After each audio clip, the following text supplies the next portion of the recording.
My name is Trish Restante. I'm head gardener at Camden Park House. Camden Park Estate in the early 1800s was 28,000 acres and was the home of war pioneers John and Elizabeth Macarthur. The property is now around 1,000 acres and is a working farm. Of the 1,000 acres, 16 acres is historic garden. The garden at Camden Park is the largest and most intact colonial garden in Australia and has always been associated with camellias. In 1831, Camden Park received a shipment of camellias via the sovereign, including rubra, Robbankiana, albertina, incarnata, anemone flora and myrtifolia. From that shipment to Camden Park, anemone flora is the only survivor.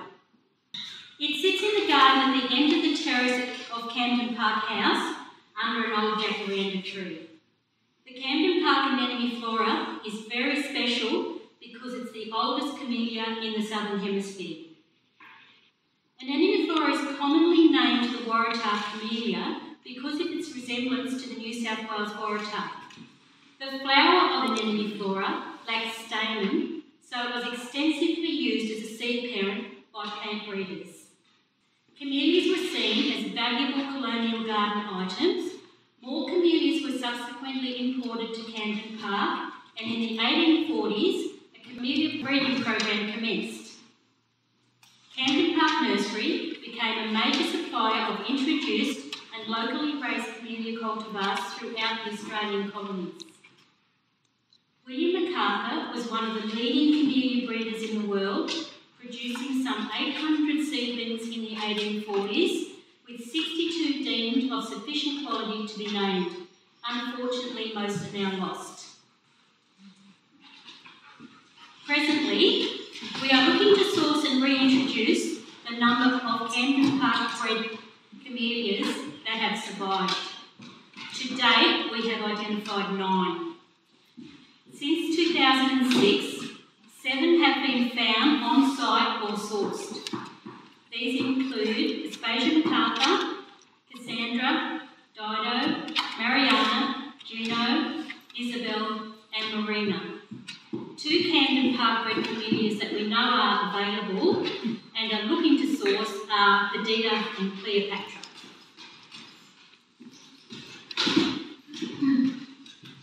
In the 1840s, Aspasia macarthur, the first Australian bred camellia, was raised at Camden Park.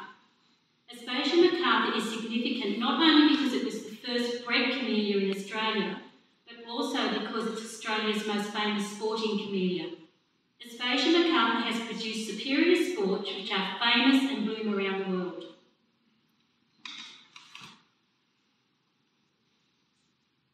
Another reintroduced is Cassandra. Camden Park bred seedling number 9, first described by William Macarthur in 1850.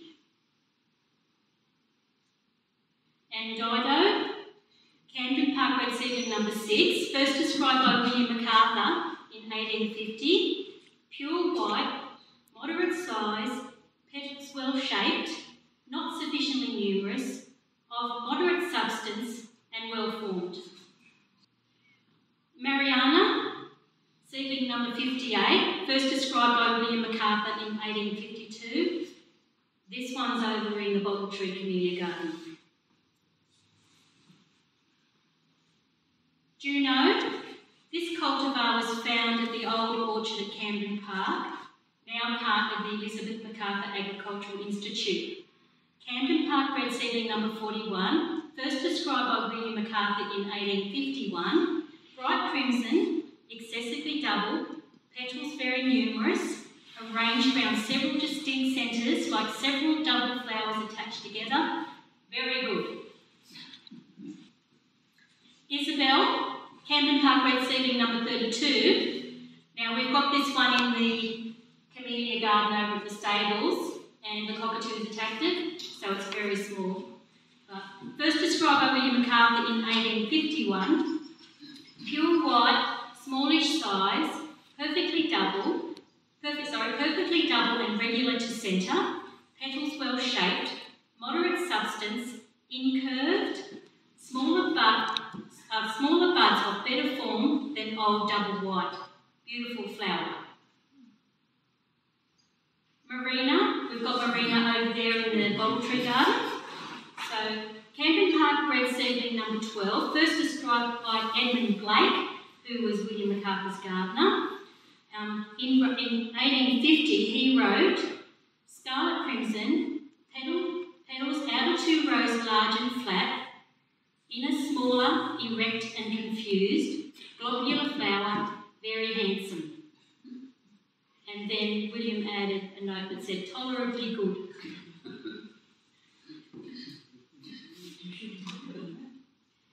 William left no records of the cultivars he used to produce his seedlings, but it seemed likely that anemone flora featured as a parent plant. On 6 January 1845, William wrote, I have raised 400 to 500 seedlings of Camellia, chiefly from seeds produced by anemone flora. At present, we're propagating anemone flora and the other Camden Park bred Camellias we have found so far.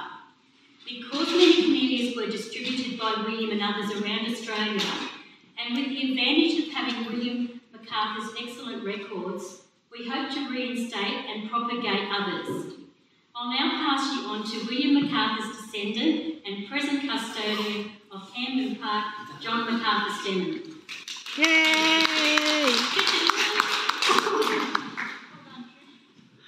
Thank you, Trish.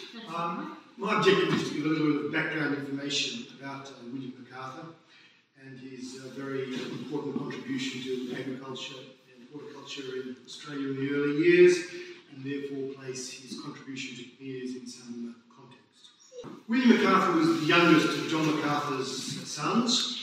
He was educated in Australia first, and then from 1809 to 1817 in England at Rugby. Importantly, he spent a lot of time touring Europe with his father and brother and learning a lot about horticulture and agriculture in that process. He returned to Australia in 1817, and from the early 20s, Camden Park was really his home.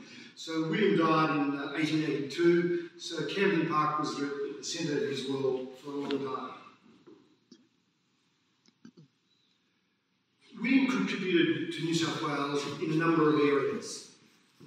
First of all, very important contribution along with his father and brothers in the wool industry. And William in particular was responsible for the sorting and the packaging of the wool that was exported from New South Wales to England, and won various gold medals and really helped set up the Australian wool industry. William by many is regarded as the founder of the wine industry, and in this role he did a lot, not only growing grapes, but also producing wine, also marketing wine, also writing books on how to, or pamphlets on how to grow wine, and taking the wine industry through in the 1855 trade exhibition in Paris to actually getting Australia or New South Wales industry on its feet. Horticulture, Trish has mentioned some of the things he did, and we'll see a little bit more coming up, but from about 1843 he published a series of catalogues of the things he grew at Camden Park. So you'll see the sort of immense spectrum that he crossed. I put down knowledge there because William actually was a great imparter of knowledge to other people, and you really move society forward. It's not by what you do, but the knowledge you impart on others. So he ended up being a senator of the Sydney University.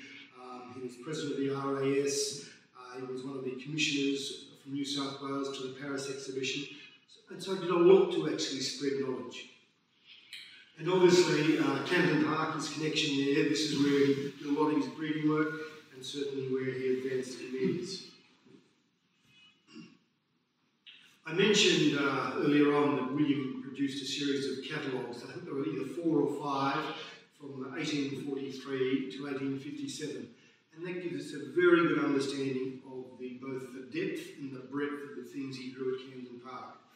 Now, everybody here today has an interest in camellias, so let's look at what he did in the camellia field. This is an extract from the 1857 catalogue, and you'll see there, I think there are 85 camellias that he was growing, or which he had in his catalogue from 1857, and amongst those you'll see the anemone flora, and the next one actually gets a bit more details. You can see the anemone flora there, there's probably Dido, there's a whole list of the early camellias. A lot of those, as Trish mentioned, we no longer have. But at least we've got a sort of record, so we know, we look over the shoulder, what was there. Trish mentioned the main garden at Camden Park, which was 16 acres, and that's all up here around the house. What she didn't actually mention was the lower garden. The lower garden was down here, and in its heyday it was around 10 to 12 acres in size. And there's records going back, or letters going back to 1824, where James is writing to his brother Edward, who was overseas, and saying, look, William's lower garden is nearly finished. And this lower garden was the area that William did a lot of his commercial work. So grapevines are growing there, orchard plants, and also a lot of camellias. And throughout the ages, it's been used for different things. We're just trying to get some camellias and things back growing there, so it's going to be important going forward. It was set out in a grid pattern, and amazing, this is in 1824, you've got underground drainage, you've got brick-lined paths, so the scope of the endeavour and the vision, even in those early days, was very substantial. You can see it had 4 entrances, and this is one of the side entrances to the lower garden, and I think that that photo is from the early 20th century, the early 1900s. Can you explain to us where that one is? Yeah, so if you're going down towards the lower garden and you see the old area on the left, before you get to the lower garden, there's a brick building. If you're on the road, it's to the left. If you went from that brick building, which is called the Old Creamery, and look towards the dairy, that's the sort of entrance from the side. And if you're very, very clever, if anybody is down here mowing around the lower garden and is on the mower and bumps into things looking like that, which are still there, they know exactly where they were, Jerry. Okay. It's been used the lower garden's been used for many things over the ages, and here's an example of, at one stage it was serving the cut flower market in Sydney. We don't get very much done at Camden Park without our volunteers, and they've been very supportive for many, many years. And here you have a camellia being planted. Anybody who's in that picture, they have not aged a day. That's what the strength of gardening does for you.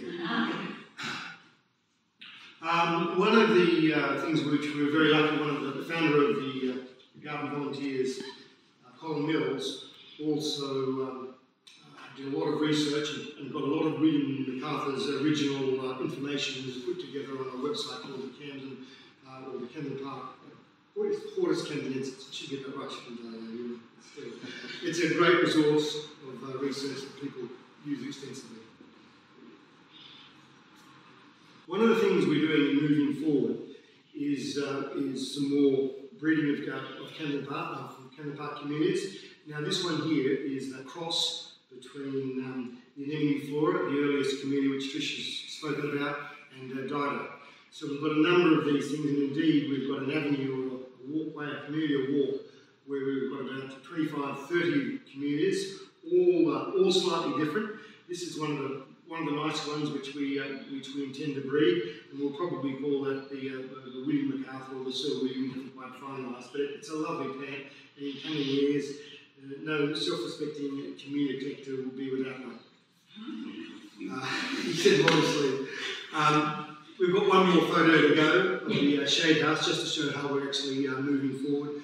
And we've got a whole shade house now situated in the lower garden, now dedicated to growing what we consider either interesting or heritage camellias. And that is it. Yep, that's it. That's it, John. That's the first time, John.